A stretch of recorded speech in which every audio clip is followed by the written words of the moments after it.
Vicente Albornoz, analista económico, le doy los buenos días. Usted ha hecho un fuerte cuestionamiento en el sentido de que si la ley está realmente justificada, toda vez que la Semplades inició ese análisis en el último censo económico que usted ha manifestado que puede ser tomado como una referencia, más no como una justificación para presentar una ley tan importante como esta. ¿En qué se sustenta su análisis? A ver, básicamente la Semplades insiste que tenemos que tener una ley antimonopolios por dos razones. Uno, porque todos los demás países de América del Sur la tienen. Y dos, en base a unos cálculos que la Semplades hizo con datos del censo económico. Ahora, en los censos, los encuestados, los censados, tienden a redondear. Es curiosísimo, pero hay mucho más gente con 40 años que con 41 años. Como que la gente tiende a redondear y se baja la edad a 40. O hay mucho más gente de 81 que de 80. Es muy curioso. El número de focos en el censo de población. Hay muchísimas casas con 30 focos. Poquísimas con 29 o con 31, la gente tendió a redondear en el censo. Y en el censo económico no preguntaron ni la edad ni los focos, preguntaron algo mucho más privado, preguntaron cuánto vende su establecimiento, algo que a la gente le da miedo contestar. Entonces, hay muchísimos que contestaron en números redondos, $1,000, $600, $500.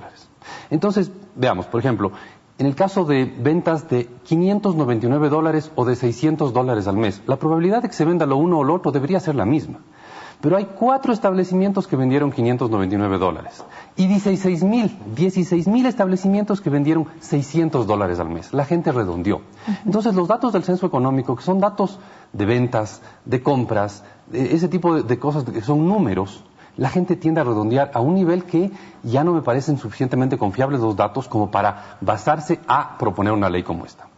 Y la Semplades coge esos datos, que yo insisto, no son suficientemente confiables, y con esos datos concluye que en el Ecuador estamos hipermonopolizados, hiperoligopolizados, unas palabras que no existen. Y claro, dice que el 1% de los establecimientos controla el 90% correcto, de las ventas. Correcto, pero en establecimientos, las Semplades no se dio cuenta que puso un montón de establecimientos con 0 ventas. Había que sacar del cálculo, porque no tiene sentido hacer un cálculo con establecimientos con 0 ventas. Se olvidó que incluyó en ese dato, no es culpa del INEC, que es el que hace las encuestas, sino es culpa de las Semplades que hizo el cálculo, todos los municipios y los ministerios están ahí, en esos 500, en ese 500,000 de establecimientos totales, están municipios, ministerios, y están las empresas públicas. Está, por ejemplo, Petroecuador, que es la empresa, de lejos, la empresa más grande del país, con las mayores ventas en el país. Entonces, las Semplades hace los cálculos con empresas con 0 ventas, empresas públicas, instituciones públicas, y pone un montón de establecimientos con ventas tan pequeñas que son irreales. Hay una cantidad enorme de establecimientos con ventas de $50, $20 al mes, que no es creíble que un establecimiento pueda existir con ventas tan bajas. Entonces, no solo que trabaja con datos poco confiables, sino que incluye datos que no debería incluir en ese cálculo. Y claro, si es que uno retira esos datos del cálculo, los niveles de concentración son mucho más bajos. Ahora, Vicente, sin embargo, la mayoría, digamos, de sectores han coincidido en que sí necesitamos una ley de control de mercados para poder evitar ciertos abusos que algunos sectores económicos han puesto en práctica. Como dicen, tal vez ponerse de acuerdo para poner un determinado precio en perjuicio del consumidor, o tal vez poner condiciones a los proveedores: si le vendes a mi competencia yo ya no te compro. Entonces, ese tipo de competencia desleal. En ese sentido, ¿usted considera o coincide en que es necesario tener una ley de control de mercado? Solo muy parcialmente, porque creo que hay muchas cosas que se pueden hacer sin una ley para mejorar la competencia. Por ejemplo, en algunos de los tantos cálculos de las Semplades se quejan que en el Ecuador solo hay un productor de llantas, lo cual es correcto. Y al mismo tiempo, el gobierno está pensando en poner restricción a las importaciones de llantas. Entonces, ¿qué es lo que queremos? ¿Queremos que haya competencia en el mercado de llantas? Pues liberemos las importaciones de llantas. No necesitamos una ley para eso. Se queja las Semplades en algún lado que solo hay 2 productores de cervezas. Es verdad. Bueno, o les ponemos un montón de normas y regulaciones a estas 2 productores de cervezas, o simplemente dejamos que vengan las cervezas extranjeras sin problema y compitan con las nacionales. ¿Y qué posibilidades hay de que dentro del país, a través de esta ley, se generen nuevas empresas nacionales que puedan producir cerveza? Que esa sería la idea, ¿no? Sí, pero seamos realistas, es muy difícil que alguien abra una segunda fábrica de llantas en el Ecuador. No, lo ideal sería que la fábrica que está aquí produzca mucho y exporte, y el Ecuador también importe llantas de otro lado, y todos disfrutemos de tener llantas ecuatorianas aquí, en el el Perú y en Colombia, y de tener llantas, yo qué sé, peruanas aquí en Perú y en Colombia. Es decir, eso es la ventaja de un mundo globalizado, pero no se necesita una ley para eso. Simplemente se necesita quitar las trabas para importar llantas o cervezas o cualquier otra cosa. Entonces no se necesita una ley, y al mismo tiempo esta ley, y eso ha sido muy criticado también, lo que va a hacer es crear una institución extremadamente poderosa que pueda meterse hasta información casi privada de las empresas, información que no debería hacerse pública a las empresas, y empezar a poner un montón de normas. Yo no sé si es que el Ecuador quiere una institución tan poderosa como esa, porque tiene que ser una institución muy poderosa con un poder discrecional que le permita no solo pelearse con las empresas grandes, sino imponer su criterio en cosas hasta impopulares. Por ejemplo, hay una práctica anticompetitiva que se llama precios predatorios, que si es que alguien baja el precio bajo sus costos, podría afectar a la competencia y adueñarse del mercado. Si es que existiera una autoridad anticompetencias, lo que tendría que hacer es obligarle a ese productor a que suba sus precios. Me parece a mí que es utópico que en el Ecuador a alguna institución del gobierno le obligue a alguien a subir sus precios. Entonces, obligar al revés, a los demás tal vez a bajar sus precios fuera de la realidad que se está manejando, la realidad económica. Sería obligarles a vender. Es decir, a todos que pierdan en el negocio. Entonces, imaginemos, tendría que haber una institución extremadamente fuerte, tan fuerte que sea capaz de subir el precio de algunos productos si es que considera que son poco competitivos los precios que ha impuesto algún vendedor. Entonces, se está proponiendo una institución tan poderosa que a mí, la verdad, me da miedo. Hablando de precios, ¿qué opina usted? Hay un artículo dentro de la ley que permite que el Estado pueda entrar a controlar los precios de diferentes productos relacionados con sectores estratégicos. ¿Qué opina usted sobre el control de precios? ¿Qué resultados ha dado en la historia de este u otros países? Bueno, es cuestión de acordarse lo que era el Ecuador cuando yo era niño, aunque tú, Dane, todavía no nacías, pero yo era niño, había un precio para la leche. Y había escasez de leche, entonces uno iba a la tienda caminando y le decían, sí niños, puedes llevar la leche, pero llévese el azúcar también. El control de precios lo que genera en todos los países, y es cuestión de ver ahorita Venezuela, por ejemplo, es escasez.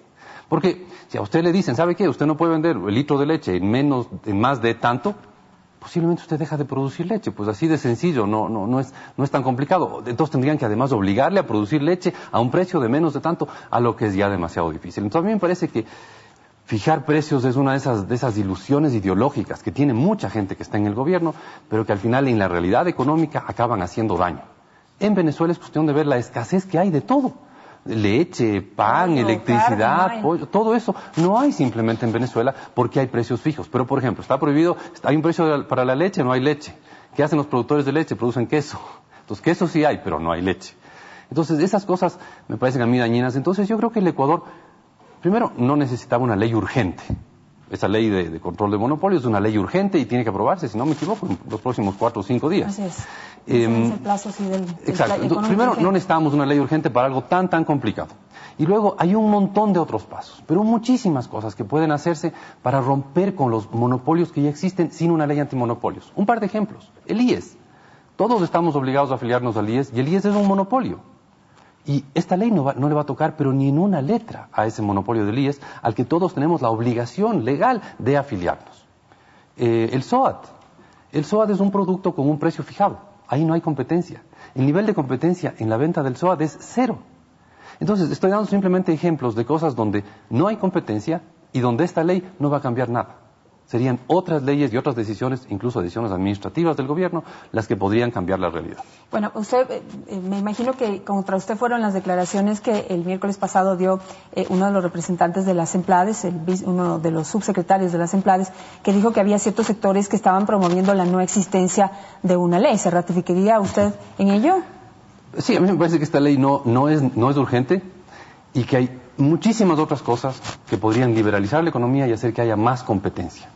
Esta ley es una ley que no necesariamente va a crear más competencia y que al mismo tiempo va a crear una institución burocrática muy poderosa, muy costosa y que además va a tener que tomar decisiones extremadamente difíciles. Imagínense, por ejemplo, que decidan poner el precio a la cerveza, porque deciden que solo hay 2 productores de cerveza en el país y deciden que hay que fijar el precio de la cerveza. Primero habría que hacer unos cálculos que teóricamente se los puede hacer, pero en la práctica son extremadamente difíciles, de costos marginales. Y tendría que calcularse eso para cada tipo de cerveza y para cada tamaño de botella y para cada tipo de botella. Habría un precio fijado por el Estado para la botella desechable, otro para la botella reusable, otro para la botella, yo qué sé, todos los tipos imaginables tendrían otro cálculo de precios.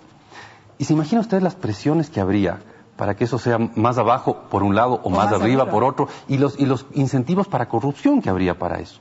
Mientras que sin ley, si usted abre la importación de cervezas, tal vez podamos tomar alguna cerveza rica de alguno de los países vecinos y obligarles a las cervecerías locales a competir más, lo cual es el objetivo final. Perfecto. Muchísimas gracias, Vicente Albornoz, por permitirnos conocer un análisis pues desde otro punto de vista sobre la ley antimonopolio que en este momento se discute en la Asamblea Nacional. Muchísimas gracias.